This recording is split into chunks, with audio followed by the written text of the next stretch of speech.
Preventative measures against rape. It happens on streets, in cars, in schools, in parks, and in alleys. The rapist has no regard for age, race, or social status. Rape is not a selective crime. It is in most cases random. Personal safety, however, must begin with the individual. Help protect yourself by taking the steps to protect yourself from sexual assault. Safety at home. Replace or recce locks when you move into a new home or apartment. Install a door viewer and a 1-inch deadbolt lock and use them. Look before opening your door to anyone. Keep doors locked at all times and instruct children never open your door to anyone. Require all strangers to show identification.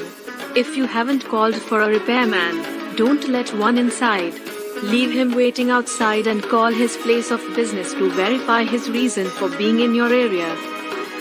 Rape risk reduction. Rape is the fastest rising violent crime in America. What can we do to prevent this crime from happening to you? Listed below are safety tips for you to follow that can reduce your risk of assault and/or rape.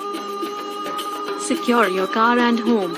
Keep a large flashlight, a cell phone, a map of the city you are in, and $5 to $10 with you when in a car.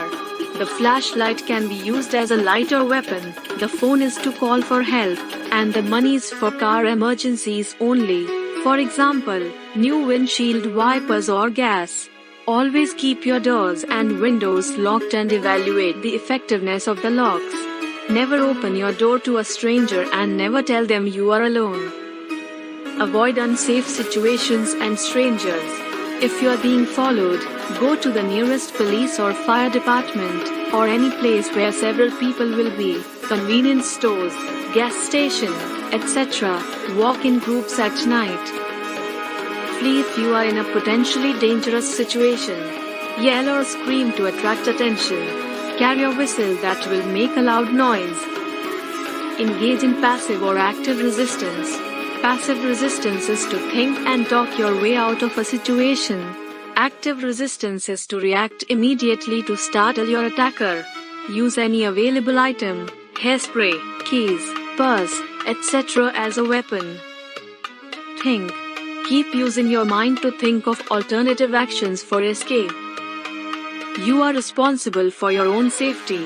Call your local police department or rape crisis center and set up a schedule for a law enforcement officer to speak to your employees or neighbors. Don't let a stranger inside your home to use the phone. Make the call for him. Never admit that you or a neighbor are home alone. Women living alone should use only initials on mailboxes and in telephone listings. Leave outside lights on at night, and keep lights on in more than one room.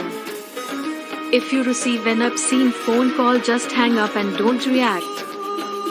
Safety tips while walking. When possible, avoid walking alone.